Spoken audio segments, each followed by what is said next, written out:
while we have become more affluent, but it is not directly correlated with the quality of life improvement.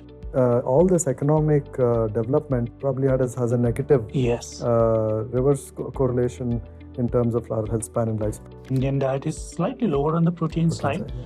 but it's a cultural phenomenon. Let's put it. We have gone through several rounds of several generations and centuries of famine, war, invasion. Right. So our genetics have actually adapted, which turned out to be more resilient in terms of what kind of availability of nutrition. And that created all kinds of modern day diseases. That's the foundation for all the modern diseases, and we are seeing that here today. But what the West had in terms of a surge of those diseases, including cancers coming in a big way, etc. And there's all calorie excess based disease. Welcome to the Biopeak Longevity Podcast, where we discuss all things in depth on longevity in India.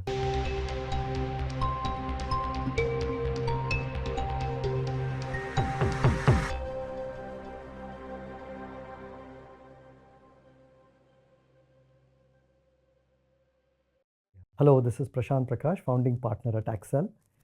I have with me today two very interesting guests. One is Dr. Deepak Saini, Professor of Biological Sciences and Bioengineering at the Indian Institute of Science here in Bangalore. Welcome, Deepak.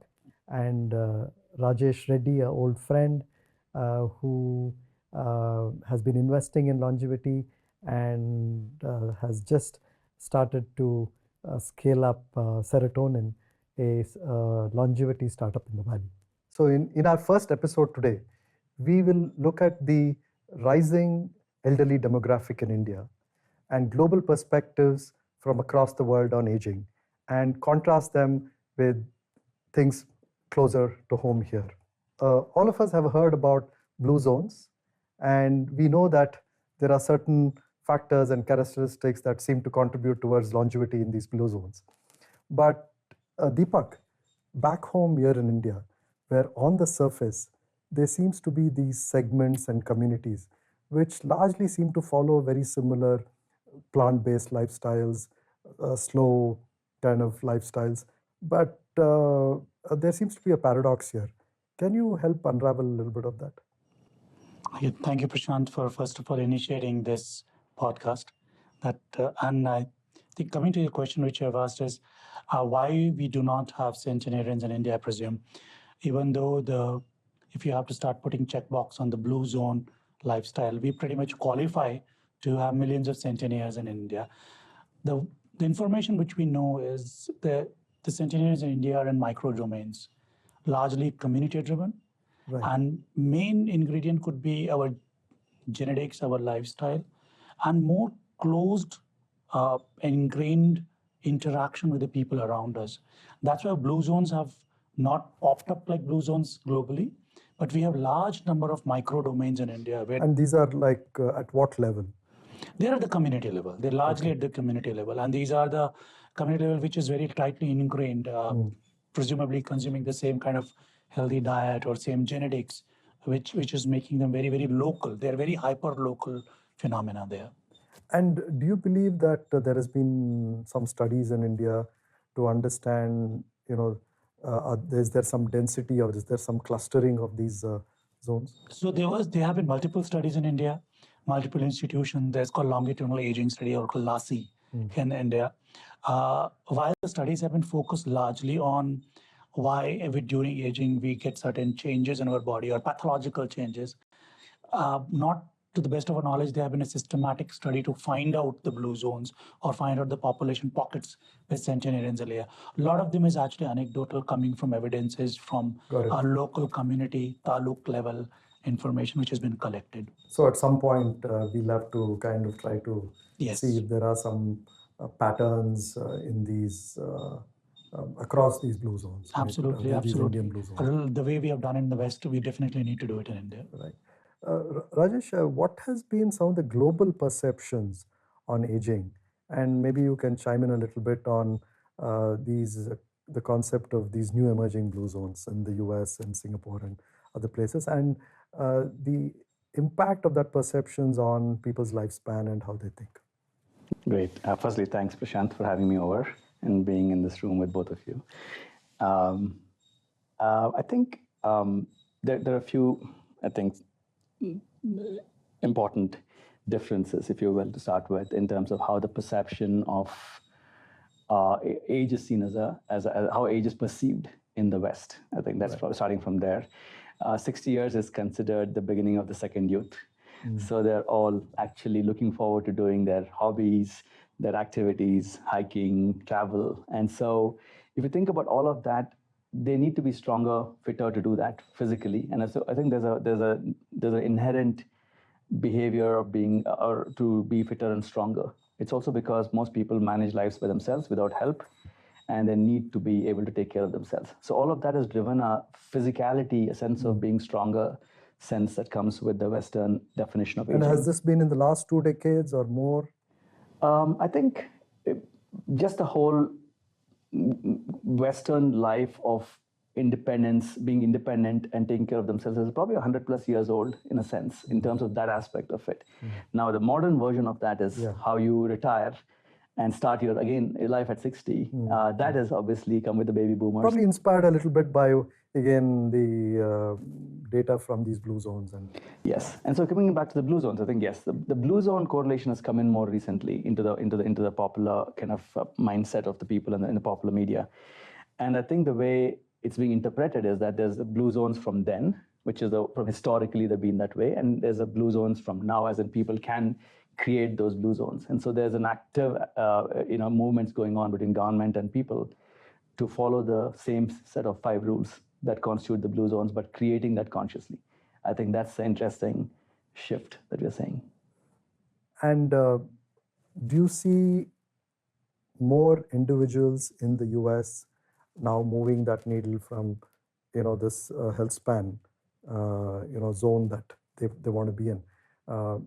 The standard American diet, and where people are really seems to have moved the needle little bit, but not a whole lot.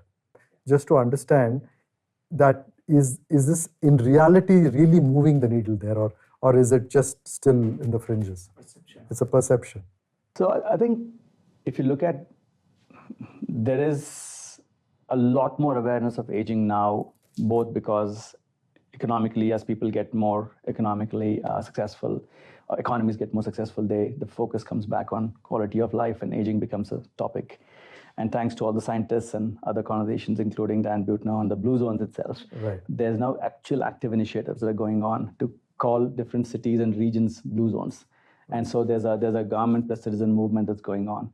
But there's also equally, I think, a movement from the scientists bringing awareness to aging itself. So I think there's a combination of things going on, but it's a heightened awareness of these topics in mainstream media and in daily discussion. So that to translate to critical mass, maybe there's a little bit of a lag. Yes, always there's going to be that gap. Yes. Deepak, back home here, how do you feel people perceive aging?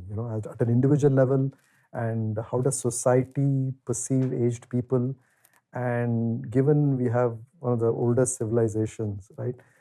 Has there been any spiritual bearings on how this perception has evolved over time? An interesting question, actually. So if we look at aging from an Indian perspective, we have the whole spectrum at our disposal. While people look at with fear, people also look at with some expectation. People also look at with they're going to start something new. Also, a lot of people look at the phase of their life where it's going to be miserable. So I think there's a whole gamut of things is present in India, largely because we are still a very heterogeneous society. But is this something that we are seeing more in urban India today, or you think this is also something that rural and slightly traditional societies had the same perception? So from a perception perspective, I think about India has undergone a very rapid transition in the last few years, rapid urbanization. Access to a lot of calories has actually changed the way we have lived our life. But also access to, when a country undergoes a transition from a developing towards a developed nation, few things become very easily accessible. Calorie being one of them, which makes metabolically a lot of change in our bodies. So from that perspective, while we have become more affluent, but it is not directly correlated with the quality of life improvement. The quality of life improvement is largely into silos, urban silos. The rural silos are slightly different. So coming from the urban silos, as he mentioned, in the Western culture, it's aging is something to look forward to. But in the rural silos, it is something which we are still afraid of because it does not guarantee a dignity while we're getting old. And that part is what we need to really address, that how can we achieve a dignified aspect of aging. Another part which was for spiritualism. Right. Yeah, India is a very spiritual country. I mean, we are probably the heartlands of spirituality for the entire world. And people seek to India to address their spiritual needs. But there's a very interesting correlation, which I was looking at. People get more spiritual as they get old.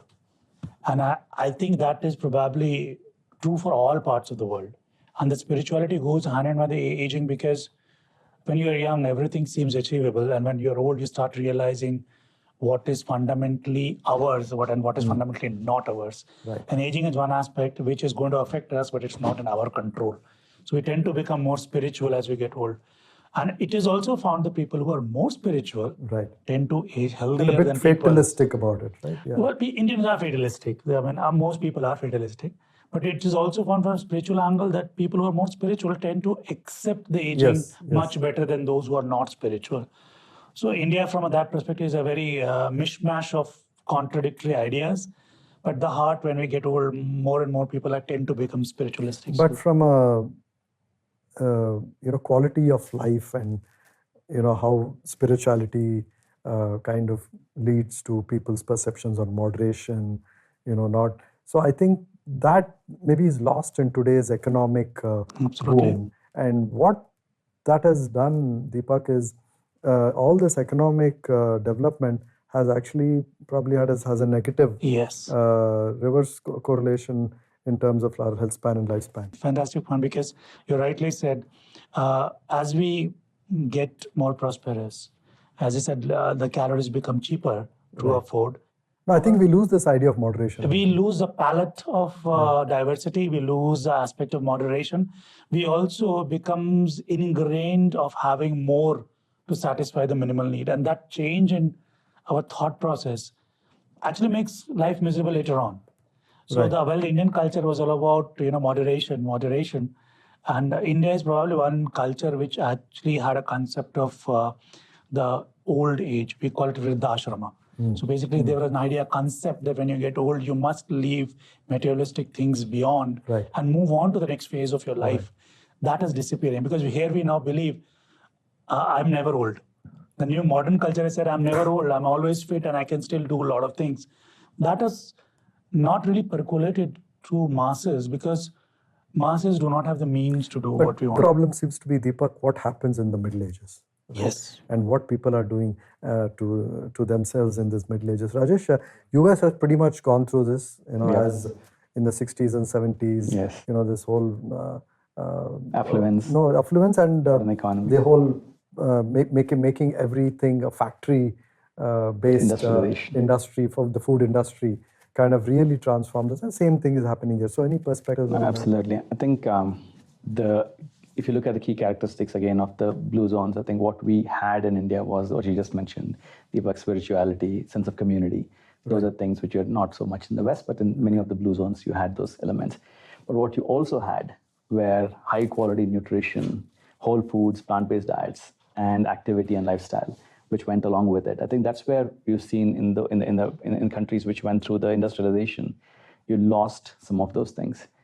You lost the food sources and they became compromised. So whether it was plant production or animal husbandry and industrial animal cultivation, and the quality of what came out significantly compromised nutrient quotient of the food. Yeah. And when you combine that with abundance of calories, like you mentioned, it's a deadly combination, right? You have basically low nutrient but high calorie food. And that created all kinds of modern day diseases. That's the foundation for all the modern diseases. And we are seeing that here today, but what the West had in terms of the surge of those diseases, including cancers coming in a big way, et cetera. And there's all calorie excess based diseases. And so that has clearly been one. Then comes the lifestyle, which is the stress that comes with urbanization. So I think all of our recent generations moved to urban centers and they all had to provide for them. And I think the male mortality and all those things got affected by the fact that urbanization brought new stresses.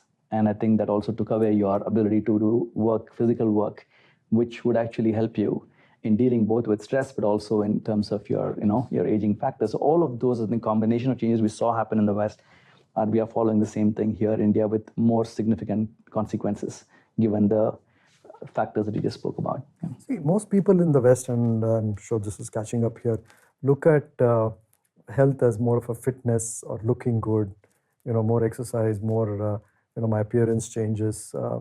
And that necessarily always does not lead to better health span, or, really doesn't show up in your longevity. And that mindset, do you see that evolving a bit in the US now? Yeah. So I think the first wave of how people think wellness or health is normally being diets.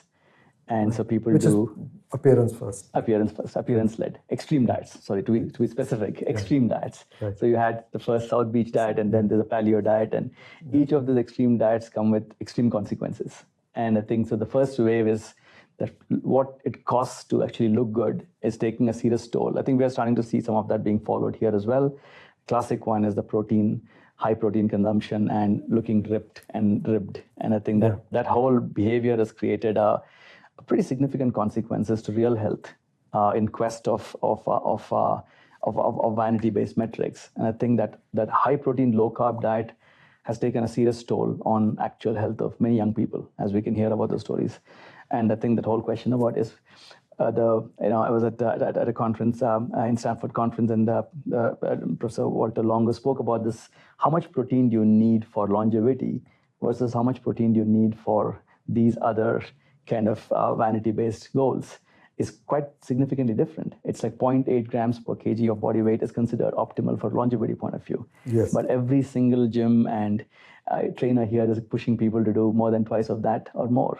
And combined with Indian bodies and genetics, which I think is a different topic, but even otherwise, the risk of that is very high. So I think that is I think one of the challenges about it. Deepak, just taking a thread from that protein point that Rajesh is making, is there some data, like he said, on the Indian, based on our Indian diet, our Indian genetics, what's appropriate? And I know that we have both the regulators and the influencers have swung in totally diametrically opposite directions. One says, absolutely protein powders are bad, and the other says the only thing that will save you is the protein powders. So where's the truth somewhere is in between, but what's your perception? Yeah, so I think what Rajesh mentioned is like from the longevity perspective, from aging perspective, or for simple healthy aging perspective, protein is integral. Right. Right. But is it in our current diets, is it retained for somebody who's not a non-vegetarian or a... Yes, so but to be honest, yes, Indian diet is slightly lower on the protein side, but it's a cultural phenomenon. Let's put it. We have gone through several rounds of several generations and centuries of famine, war, invasion. Right. So our genetics have actually adapted, which turned out to be more resilient in terms of what kind of availability of nutrition. We've actually become a very carbohydrate-heavy society. And that's simple reason because carbohydrate is the cheapest source of nutrition which is available. Right. But our bodies are very interestingly resilient machines. They can manufacture a lot of the required amino acids in the body. You just need to make sure you give it everything what it needs to manufacture them. They're essential, they're non-essential amino acid. We can come up with manufacturing our own set of proteins in our body, provided you give it a whole meal, what he's talking about. Right. More than the quantity of food what we eat, what matters is the quality of food we're eating. Are we eating the spectrum? And like a lot of people talk about this, the Western diet with 5 ingredients and all that. But largely it matters is, are we representing enough macronutrients, micronutrients coming in our diet along with protein? Yes, we are on the lower spectrum of the protein intake. Right. Culturally, we have been on the lower spectrum, but we don't really need to, as I said, and beef up to beef up. But I think we have this negative outcome of frailty in slightly older populations because of them kind of going into this mode of depriving themselves on many things. So it's a very interesting point. So when you think about deprivation and lifespan, it is a calorie which needs to be restricted than the protein. Yes. But we don't disconnect those. We think when we deprive, we become limiting. As you get older, metabolism slows down. You got to eat less. but something which Rajesh briefly mentioned some time back is our absorption capacity goes down. We need to increase our intake. So we seem to follow a negative trajectory. We need to eat low-calorie, high-protein diet, and perhaps also, from an Indian concept, a high, good fat diet. We avoid that. Yes. We avoid that. We get old, we should cut down every possible ghee and butter from our diet, which is absolutely the wrong way to look at it. Perhaps a lot of the episodes of dementia, mental related issues in India because of very low-fat diet, which has become a fad rather than necessarily driven by our metabolism. And Rajesh, this whole low-fat thing has now been, I guess, debunked. Absolutely, and I couldn't agree with you more. I think the protein is one thing, and the fact that fat is made as a bad thing, and people go with completely cutting off fat. Yes, overcorrection. And the implications are catastrophic because your brain is mostly fat. And from a cognitive point of view, fat is required for most processes in your body, and the implications of that. It's a combination of these kind of extreme swings, either in terms of what is bad for you or what is good for you. I think, and not finding the combinations and optimal, I think that is the risk of these swings of behavior because of information that's coming out fast. Yeah. Thank you, Deepak. Thank you, Rajesh. I think we had a very, holistic discussion. No pun intended. I think this leads us to the next topic, which is about how genetics and other factors influence longevity. Genotype versus phenotype. See you on the other side in the next episode. Thank you.